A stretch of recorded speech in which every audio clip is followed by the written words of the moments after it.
Do you have hot news, Billy? Yeah, I have some stuff. Okay. Yeah. All right. So, we're back with London Town with the hot news. What you got, Billy? Boom. Yeah. So let's start with this. Have you seen Bray Wyatt stuff this week? No. Yeah. What's going on with that? Okay, so Konnan said no. So No, I haven't. Bray Wyatt hadn't been on TV, and he's kind of disappeared or something. Like for 1 week. He hasn't been on TV for 1 week. No, he hasn't been on TV for about 3 weeks because that Uncle Howdy's been on TV instead. So it seems like he's been on TV. Okay, yeah, that's probably why I think it. Okay. Yeah, so he's been involved in the hocus pocus and whatnot, but Uncle Howdy's been out there taking the bumps and things. So what's going on there? So there's a backstory to it. It's on, I come on here talk weekly about the dirtysheets.com. Sometimes stuff immediately goes out there. And then if it comes to, the point on this show where it's still worth discussing, if it hasn't broken by somebody else, then I'll bring it up here. So it was originally put on there that he was having a bit of a mental health crisis again. But I haven't yet talked about what it stems from. So Alexa Bliss is the same. He's the same. It's very weird that they're paired up together because they're both constantly taking these mental health breaks, which is the problem before, which is why Vince got rid of him, because he granted him the time off for John Huber, and then he constantly wanted time off for he had a kid, and then his wife got immediately pregnant, and then he had another kid, and they were struggling with it, and then he wanted time off again, and his friend died again. And then Billy, let me just say something real quick. Disco had brought this point up a while ago, and he was actually correct. Do you really want to invest a lot of time on a person that needs days off for mental health? When Vince McMahon is the guy that says there is no sick, like Vince McMahon never misses a day of work. Yeah, well, Vince ain't there right now, but at the end of the day, I can't invest. Right. If I have a guy and he's like, hey, I need some time off, and maybe he's had a hard schedule, maybe he's going through some. Okay, because this generation has a lot of mental health issues. I mean, we've seen people like Simone Biles and, a lot of people, at the highest echelon, the Osaka, what's a Japanese African-American tennis player's name? Osaka? Yeah. Osaka, yeah. Yeah, she took time for mental health issues. It's a real thing, okay? But if it's a continuous thing, I'm thinking to myself, I can't invest time in this person because I don't know, in the middle of a feud, he might have a mental health issue and dip. You know what I'm saying? But go ahead. It's exactly where we're at. So to sort of go back on that point, Vince fired him. Vince gave him the time off a few times. Mental health issues. What? He's fired. Well, it was. I wonder if he even knows what that is. Mental health issues. What's that? Right. Well, it was 3 separate occasions. I remember covering it on Russo's show. Right. And it was It was more difficult because at the time, Bray and Russo have a relationship, not in person, but they over the internet. And so Vince was kind of knew what was going on, but didn't want to dig too deep into it because he was actually talking to the guy about the issue. So I kind of just touched on the surface of what they were and the reasoning why. So I mean, as I said, to go back to it. He wanted time off constantly, which is why he was fired. But each issue in itself is understandable. But for Vince McMahon, it was just too many things all at once. So as I said, he got married. He didn't get married. Sorry, he got JoJo pregnant. First of all, if you remember, his wife? Yeah. Sorry. He got JoJo pregnant. I don't think Yeah, but they weren't together. They weren't But they were living together, bro. If you're living together, that's your wife. Yeah, that's all there is to it. I think we got it. He had recently been separated, and he went with JoJo or something. It was a baby mama. Yeah. Yeah. So there was a baby mama that turned into a wife. Aren't they married now? Right. Yeah. I'm not sure if they are or not. I don't want to confirm that. I'm not sure. But going back, before he created the Fiend character, he was being moved down the card because WWE were furious that his ex-wife, because he cheated on her with JoJo, and she wanted to divorce him and take some of his money. She claimed through her lawyers that his earnings that he submitted for the court case were false. And WWE got dragged into court as witnesses, which they were absolutely livid about. And when he did that, and then when that got publicity, they moved him down the card. So before he created the Fiend, he was going to be fired. So the Fiend was the last roll of the dice. It worked. He got a massive new contract. And then as soon as he got it, the problems started. That's how WWE saw it. Now, your best friend died. You wanted time off. Fine. Your wife's pregnant. You want time off. It's fine. Your wife then gets pregnant again immediately after giving birth. And then he wanted more time off again. That's when things started to get weird.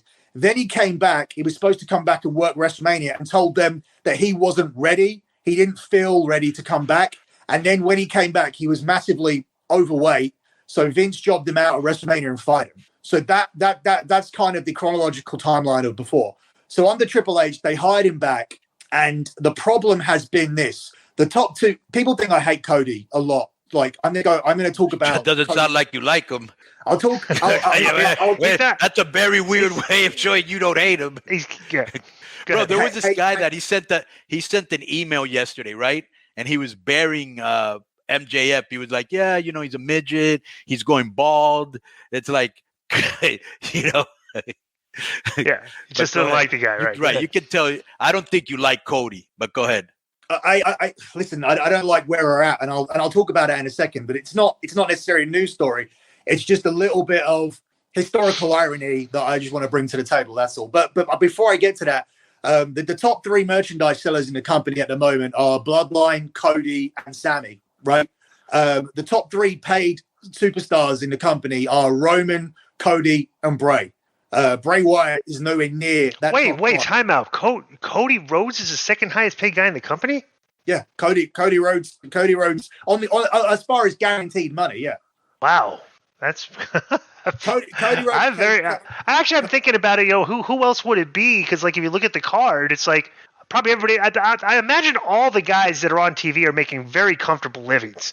That if you're above mid-card level, right? I mean, so maybe that is true, I guess. Well, plus it was going to take a good chunk of change to get him to leave because he's thinking, all right, if they don't use me right, I'm getting paid. Or maybe he asked for creative control. Maybe he asked for assurances. Hey, I want to headline WrestleMania, which he is, and maybe they even offered him the belt, But it was a great public relations ploy because they took away one of the real pillars of AEW, vice president, a guy that was over, and they brought him back, and it really hurt.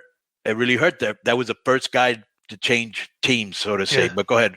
So let me sort of touch on that a little bit more. Obviously, Brock Lesnar's new contract that was renegotiated 18 months ago is a 2-year image rights deal with a paid per appearance. So whilst he's paid per appearance, he probably overtakes Cody in the end.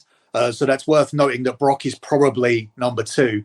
But in terms of guaranteed money, what they definitely get, it is Cody. Then it's Cody and Bray on the same money. Then you have Becky and Seth on the same money after them. But Becky's the one with the bus, not Seth. It's Becky's bus. I just always want to say that because they get the same money and they travel the same. But I just want everybody to know who owns the bus, who got the bus on their negotiations was her, not him.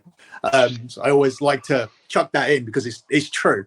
But the fact is that Bray's been showing up nowhere near this top 5.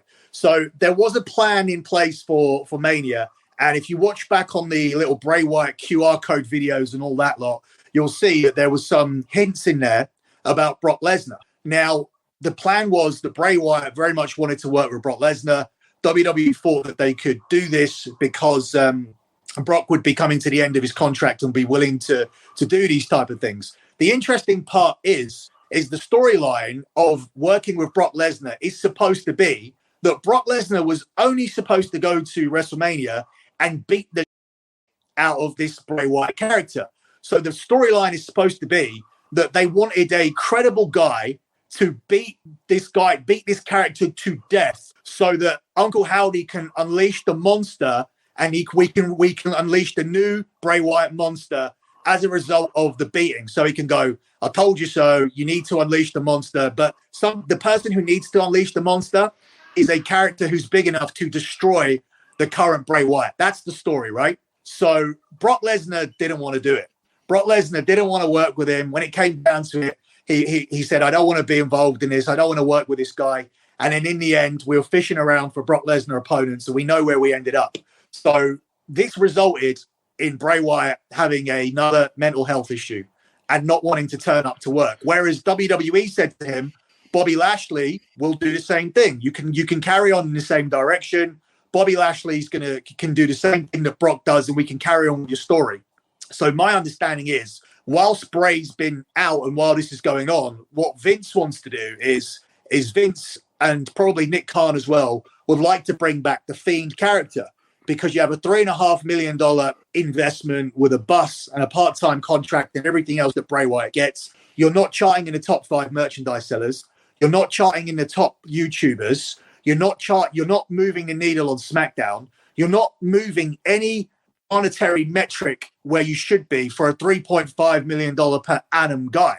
So they just turned around and said, everything you're doing, Uncle Howdy, these current T-shirts, whatever character you're going to bring in, we don't trust this process anymore, and we would just like to go back to the Fiend. The Fiend sells. We want the masks. We want the belts.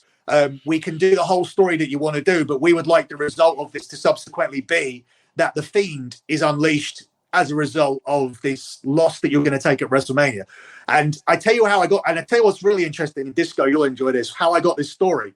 I had guys from WWE calling me, production guys calling me saying, hey, Billy, where the f*** are the betting lines for this match? I was like, there won't be a betting line for the match because the match isn't official. Only the dirt sheets are saying that it's a match, and it's not an official match, because they won't do a betting line for a match until it's on the card. They're going, oh, we need to bet this, because Bray, what odds do you think Bray's going to be? And I said, Bray Wyatt, usually minus 500, minus 400. And they told me the story, he's losing. This is a squash match, which Bray loses because it's unleashed, and everybody wanted to bet it. So that's how I got the story from guys who want to bet against Bray, because he's going to open as a favorite, but there's no betting line because the match isn't official. And now it doesn't look like it's happening. Right. I think what will end up happening here is they'll put his arm around him, getting back to TV. At the end of the day, it's $3 million a year, $3.5 million a year. They'll cuddle him, boost his ego, and get him back and try and get him to do what they want him to do. But if they don't, then he's going to be off WrestleMania. At the moment, he's had 1 week off with permission and no-showed Madison Square Garden with no permission. So what a pain in the ass this guy is, huh? Bro, you're making $3.5 million and you can't show up to. Come on.